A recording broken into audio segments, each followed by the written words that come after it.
Hi, this is a video for HarborViewAntiques.com. The subject of this video will be how to upload a new antique. So if you are on the home page, you want to go to the upper right-hand corner and click Login, as I have just done here. Now my screen has automatically saved an email address, but I am going to put in a test email address that I have set up specifically for the purposes of showing you exactly what you will see on your screen. So you type in your email address and password here under the returning members section and click login. Now you will see that the page has refreshed, and in the upper right hand corner you now have My Account, Manage Antiques, and Log Out, in addition to the other tabs: Home, About, Buyer Security, and Contact. So you want to click on Manage Antiques. Then you will have a series of options under Manage Antiques for your dealer name. In this case, Clockkeeper is the test dealer name that I am using. So to add a new antique, you want to select the first link, which is Add a New Antique.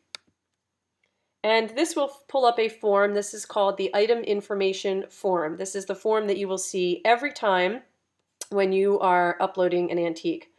So in the name field, you want to put the title of your antique. So in this case, I am going to put a fictitious title called Mantel Clock. I'm then going to come down to description. The one thing I want to mention about the title is we like to keep the titles concise. You really need to use a brevity of words in the title because the description is where you really want to put all the descriptive information about your item. And we generally ask that the first letter of each word is capitalized. Obviously that does not apply for the description. For the description, you only want to put the basic descriptive information in paragraph form. So again, I'm just going to come up with a description: a fine French bronze ormolu mounted mantel clock. Normally I would put much more, but just for this purpose I'm going to leave it short and sweet. At the moment we're not putting anything in for meta keywords and meta description. When I have more information on that, I will get that to you and tell you exactly how you're supposed to be using those two fields. In the classification in catalog, this is where you select a category and you always want to choose the most specific. So for example, if I click the scroll down, you see a number of different options, and the first major category that comes up is accessories. And so under this you see a number of different options. Under ceramics, we break it out into porcelain and then pottery and earthenware, and it's broken out even further. So here are clocks, and I would never select clocks. That's the broadest one. I always want to select the most specific. So I'm going to choose mantel clocks. I'll click on that. Then I'm going to come down to list price. For the purposes of this exercise, I'll just say that it's $1,000. Now note, you don't want to put in any decimal point, comma, dollar sign. The system will do that for you on the front end. In this case, I'm going to say that the item is held with vendor, meaning it is not located at the Antique Center in Stamford. I'm going to select all of these options here for the discounts that apply. These discounts differ based upon whether or not the individual purchasing the item is an interior designer or a retail client. So generally speaking, we try to keep the retail clients in the 10% discount range, and we reserve the 20% for the trade.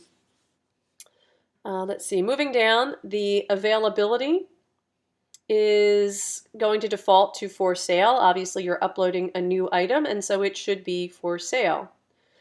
The status is going to default to awaiting approval, because once you have uploaded the item, we will then need to go in and approve that item. So it's going to default to that, and so I don't even think you can change that. No, you can't. It's just it defaults to that. The upload charge also defaults to $1. Then moving down, you have to put in a circa date. Again, here we ask that you put the most specific one that you can. 19th century is generally too broad of a period. If you can narrow it down, if you know that your item is roughly 1860 to 1880, that's a much better circa date than something that's as broad as, you know, mid-19th century. Then here you're just going to put in your basic dimensions. So again, I'm just going to make up something here. I'm going to say it's 18 inches high. I'll call it 10 inches wide and 6 inches deep. And then you click Save. So once you have clicked Save, the page refreshes. And if you now scroll down to the bottom, I'm scrolling just using my trackpad, but you can also come here and use the slide bar on the side. When you come down, you now see, after the page is refreshed, that there is an option to add item images. The first option you see is to add a thumbnail image. If you are not, computer savvy enough, you can leave this blank. The system will automatically size an image that is appropriate for this field, but this is an image that needs to be uploaded very specifically at 184 by 195 pixels. If you can't do that, not to worry. As I said, the system will automatically resize it.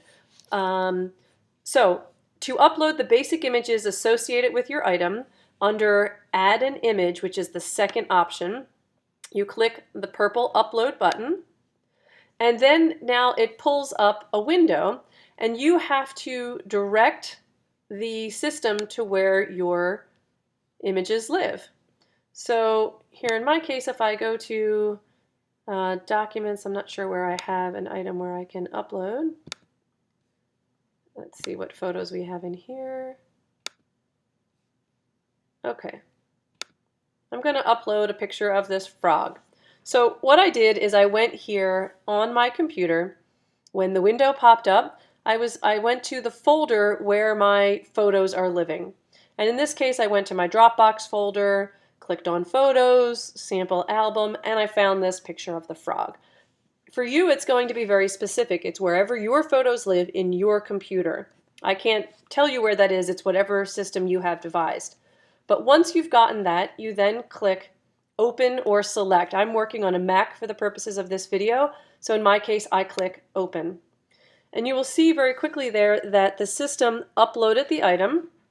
And further, you now see that that item is living under the Manage Item Images. You can select multiple images at a time. If I click up again here on Add an Image, click Upload. Again, it now remembers where I was last time, but if I want to choose a different folder, I come here to Photos, and let's see if I can find some photos. Okay, so here is a photo of my children on the ferry when we were going to Maine. I can also select another image here of my son being rather pouty, and I can click Open. Again, you'll see that these two images are uploading. I think these files might be larger files, so it is taking a little bit longer. But once that upload process finishes, you'll see that the images will appear down below. And the reason I'm showing you this is because once these images upload, you'll see that you have the ability to move the images around and reorder them. So I'm just waiting. Again, these are kind of rather larger files, which is why they're taking longer. Typically for the site, you don't need big files. Most people are viewing these images, via the web. They are generally 72 dpi or 100 dpi. You don't really need huge images. So now I have three images. We have the frog in the first position. We have my son and daughter on the ferry in the second position, and my unhappy son in the third position. Let's say I wanted to move Jack to the very top. I simply select his photo, I click, and I drag, and I move him up to the top, and I let go. Let's say, I made a mistake. The frog needed to be first. You see that your cursor has changed from the arrow to the cross. If you click and drag and let go, you can reorder. Now let's say this image here of my son that I uploaded was not the correct image. I did not want that one. I simply click Delete. Oh, before I do that, I should say once you have reordered your images however you'd like them, you must click Save. Sorry, I forgot to say that, because your image order will not be saved until you actually click Save. And that Save Images button is at the top. It is also located down at the bottom. So if you've uploaded, let's say, 8 images, you have that option to save up at the top or at the bottom. It doesn't make a difference. Now, again, if I uploaded an image that was not associated with this, I uploaded something in error, you simply click the delete button, save images. You're going to be prompted to say, are you sure you meant to delete this image? You want to get rid of this image? You say, okay, and that image is now gone. So that basically is the process for uploading an image. I'm just scrolling back up to the top here. If you want, you are able to look at this item on the front end. You simply click at the very top, view this item on the front end. If you click that, it will come to the front end, and you'll see what the item looks like to the average viewer on the site. You see the information. Now here you can see, obviously there's room for more information, more descriptive information, and more information is certainly better. I have the circa date. The system has automatically put in the height, width, and depth with the inches symbol. It has automatically assigned an inventory code. It shows that the location of the item is held with vendor, meaning it is not viewable at the Antique Center in Stamford. And it has automatically formatted the price. Other options here show that you can email this item to a friend. You can see other items in the dealer inventory, etc. So that is basically the process. I'm going to hit the back button to go back to our form. The only other thing I wanted to say before I conclude this video is that you can now go back and start this process all over again by clicking here in what's called the breadcrumbs, where it says you are here, Manage Antiques, at the top of the page under Item Information. If you click this Manage Antiques, it brings you back to where we started, where you have your 6 options. So you want to click on the Add a New Antique link again, and the process will start over. So that is basically the basics of uploading a new item to the website. Please feel free to leave any comments, anything that's not clear that you need me to go over. I will certainly be putting up other videos, and I'm happy to make any corrections or changes to improve this video. Thanks so much.